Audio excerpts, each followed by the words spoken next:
بسم الله الرحمن الرحیم. قدرمنو لیدونکو او ګرانو زده کوونکو، السلام علیکم ورحمت الله وبرکاته. له الله تعالی څخه مو کامیابی او روغ صحت غواړم.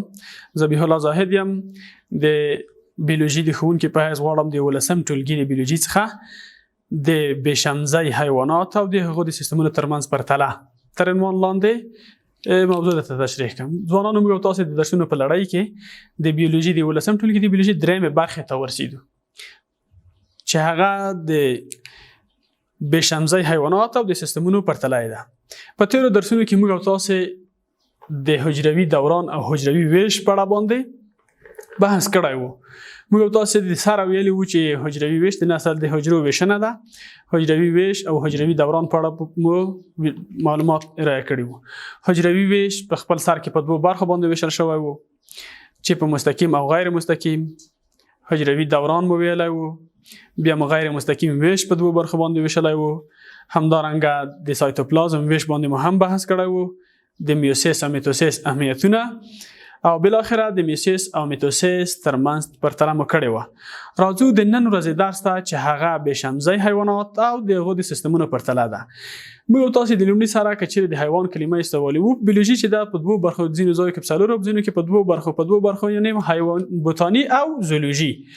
حیواناتو بحث هغه یو ځانګړی علم دی چې د زولوژي په واسطه باندې څېړل کېږي. راځو اول دا پوهېږو چې حیوانات کوم د بیولوژي کومه څانګه تر څېړنې لاندې نیسي. هغه علم چې حیواناتو څخه بحث کو، هغه د څه په نامه یادېږي؟ د زولوژي په نامه سره یادېږي. زولوژي.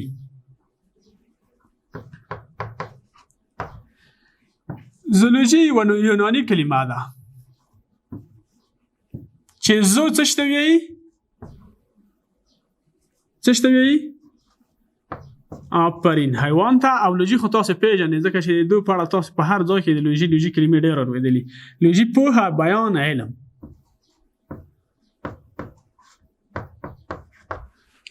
زولوژي هغه علم دی چې حیوانات تر څېړنې لاندې نیسي. له دوو یوناني کلمو څخه ترکیب شوی، چې زو په معنا دی حیوان او لوژي په معنا دی پوهې. په نړۍ کې له 1 میلیون څخه زیات حیوانات ډولونه پیژندل شوي.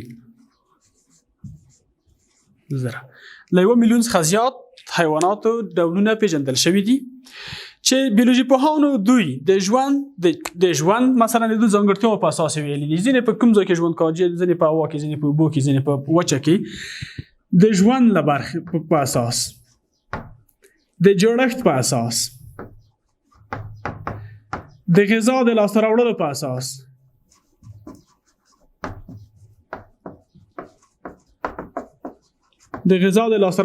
اساس، د ځای د اوسېدو په اساس،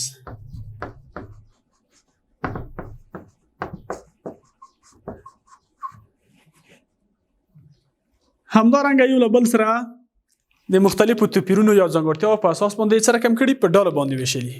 د ډلو باندې ویشل څه معنا لري، او ډلبندي څه معنا لري؟ د څه لپاره د ډلبندي ترسره کېږي؟ د دې سوال جواب موږ او تاسو ته الله تعالی په قرآن کریم کې کړی دی، چې د انسانانو په اړه ویلي دي چې موږ تاسو پیدا کړي یې له یوې نر او ښځې څخه، او ګرځولي مو څخه ډله د دې لپاره چې یو له بل سره وپېژنئ. نو بیولوژي پوهانو دغه ژوندي موجودات چې شمېر یې له 1 میلیون څخه پورته دی یا زیات ډولونه لري، د دوی د پېژندلو لپاره دوی طبقه ډله ویشلي، تر څو د دوی په اړه پوهنه پېژندنه اسانه شي. همدارنګه د هډوکو د لرلو او نه لرلو مخې، د هډوکو د لرلو او نه لرلو په اساس په څو برخو باندې ویشل شوي؟ په دوو. بالکل، شمزۍ لرونکي، ډېر ښه. دویم، شاباس، شمزۍ نه لرونکي. شمزۍ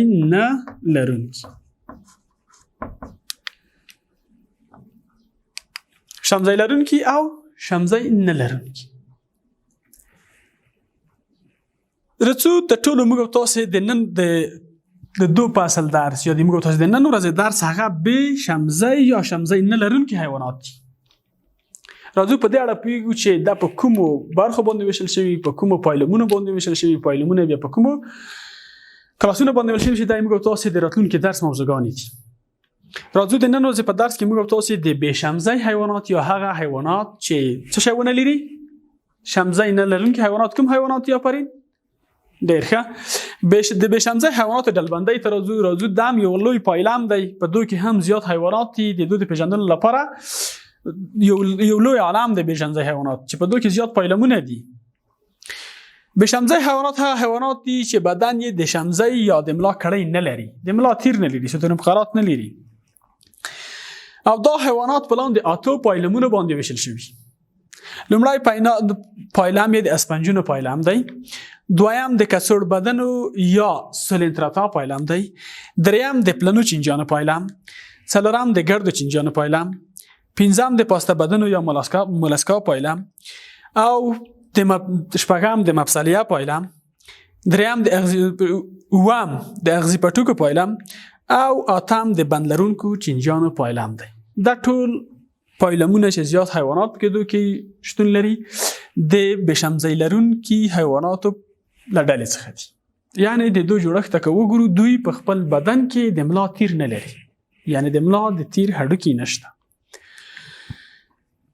د دې له ډلې څخه په کتاب کې مولاسکا راخیستل شوی.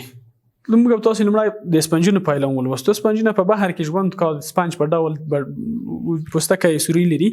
د دوی په خاطر چې د کتاب مطابق لاړ شو، راځو اول د پسته بدنو پایلم یا د مولاسکا پایلم ویو.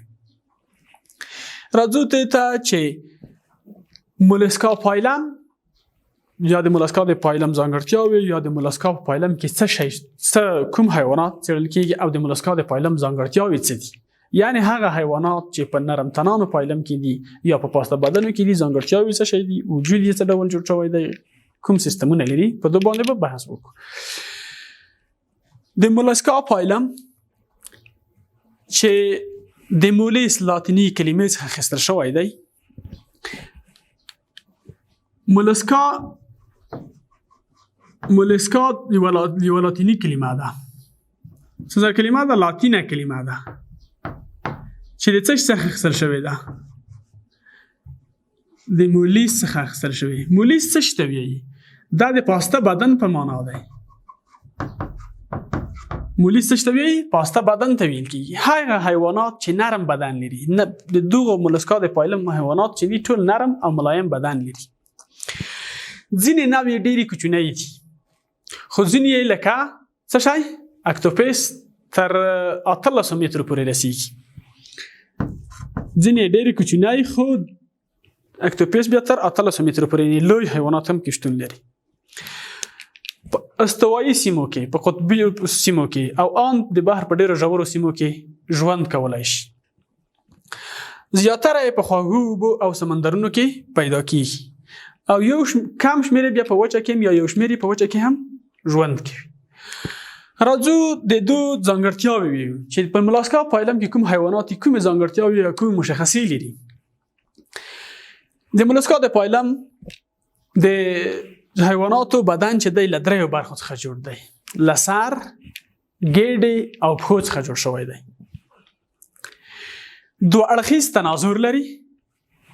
د منتل په نامه یوه نازکه غشا لکه د پوست په ډول ورڅخه تاو شوي، د منتل په نامه غشا هم کې شتون لري چې دا غشا د کلسیم کاربونیټ څخه جوړه شوې ده. د راډیولا په نامه ارې ته ورته ژبه لري چې دغه د ژبې د جوړښت یې د ژبې او غاښونو دنده اجرا کوي. هضمي، عصبي، تنفسي او تکثري جهازونه لري. د دو جهازونو په لرلو سره دوی خپل ژوند یا د خپل حیات مخ ته وړي. مخرج یې منتل ته خلاص شوی، دو خپل غشا ته خلاص دی، اضافي مواد دو ته څڅوي.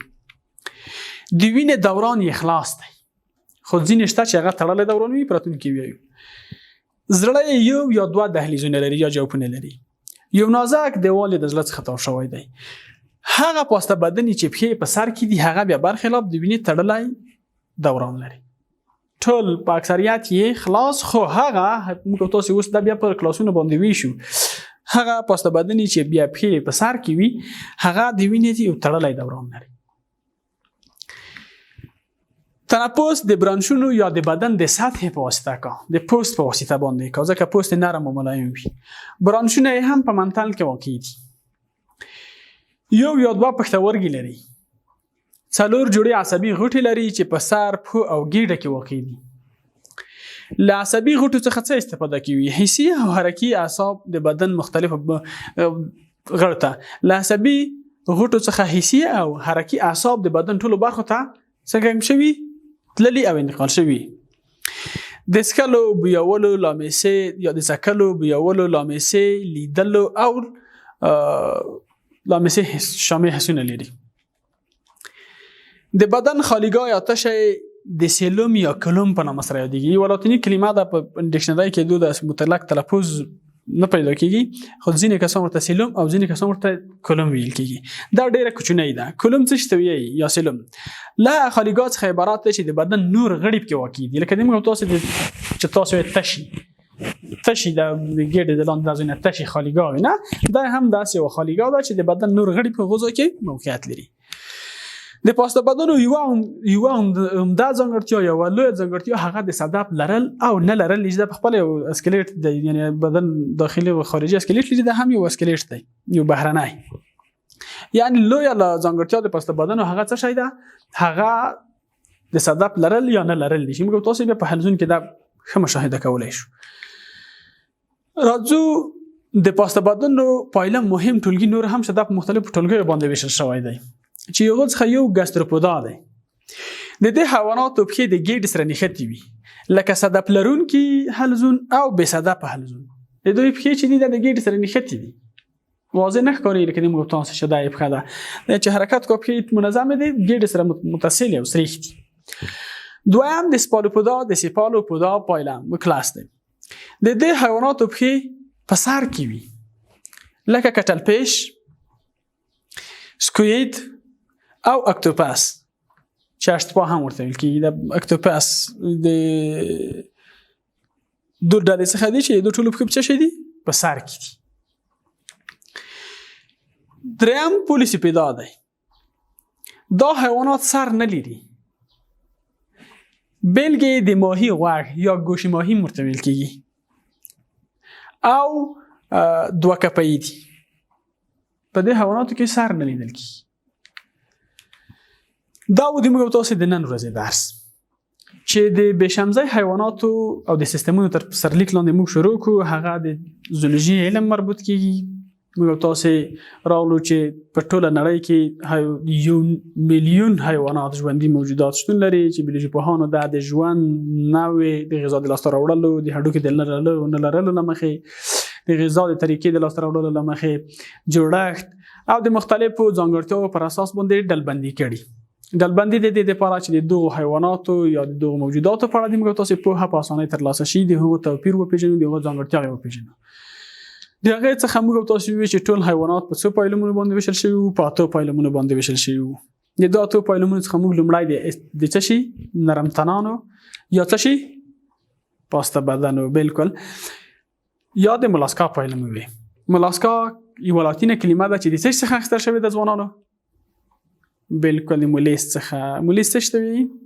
پاسته بدن په معنا ده. بالکل په دې باندې وپوهېدو چې پاسته بدن چې دي نرم او ملایم بدن لري، د وینې دوران یې خلاص خو ځینې تړلی دوران لري، د هضمي سیستم او جهازونه یا تنفسي جهاز لري، د برانشونو په واسطه یا د وستن د بدن د پوست په واسطه باندې تنفس کا، د زړه 2 جوف لري، یو نازک دیوال ورڅخه تاو شوی دی. او همدارنګه موږ تاسو وویل چې د پاسته بدنو مختلف کلاسونه شتون لري، چې په هغو کلاسونو کې ګاستروپودا، سپالوپودا او دا چې پولیسیپودا و، چې دا بیا په خپله مختلف ډولونه یې درلودل. دا د موږ تاسو د نن ورځې درس. راتلونکی درس د موږ تاسو حلزون دی یا سنایل یا څه شی؟ تاسو په هره لهجه په خپل وطن کې څه ورته انځور به ووینئ، مګر موږ تاسو په بیولوژي کې ورته حلزون ویایو. راځو د کورنۍ دندې یا د پوښتنو برخو ته د تیر په څېر مو بیا تاسو ته 2 پوښتنې چمتو کړي دي. اوله پوښتنه دا چې د هغه پاسته بدني چې پښې یې په سر کې وي، د وینې دوران یې څه ډول دی؟ اول جواب کې راکړل شوی وي خلاص، په دویم کې راکړل شوی تړلی، په دریم کې تړلی او خلاص، په څلورم کې د وینې دوران وي بیخي لري نه. تاسو په دوه فکر وکړئ، د درس او ویډیو په کتلو سره به دوی ته سم ځواب په نښه کړئ. دویمه پوښتنه وي د پاسته بدنو حیواناتو بدن له کومو برخو څخه جوړ شوی. موږ تاسو ویل چې د پاسته بدنو بدن چې دی یا د پاسته بدنو حیواناتو بدن له درې برخو څخه جوړ شوی. خو درې برخې به اوس دلته کې بناخه کوو. په اول سوال کې راکړل شي، په اول ځواب کې راکړل شوی یا په اول انتخاب کې راکړل شوی سر، د ملا، تیر او ګیډه. په دویم انتخاب کې راکړل شوی سر، پښې او ګیډه. په دریم کې راکړل شوی پښې، سر او لکۍ. په څلورم کې لیکل شوی لکۍ، ګیډه او پښې. د درس او ویډیو په کتو سره به دغه سوال ته هم یو مناسب ځواب پیدا کړئ چې دا په کوم برخه څخه جوړ برخه به کې کنه کوي. په دغه پیښه چې درې برخې دي. کومې درې برخې؟ په کانکور کې اکثره وخت د دوه سوال راوړي وي د پاسته بدن به د پاسته بدن حیواناتو یا د مولسکا د پایلم حیواناتو بدن له څو برخو څخه جوړ شوی دی چې د تریکلی و مثلا بیا د تریکلی لاندې برخه څخه جوړ شوی دی. برخې تاسو ته ښایي درې برخې وي چې په سوال کې په ځواب کې څلور برخې وي. نو تاسو به سم سوال د دوه ویډیو درس په کتو سره تر په نخښه کوي. دا و دې موږ تاسو د نن ورځې درس الله تعالی دې وکړي چې څه مو زده کړي وي. تر راتلونکي ویډیو او راتلونکي درس پورې مو په لوی الله سپارم. ښه ژوند ولرئ. خدای مو مل او ملګری شه.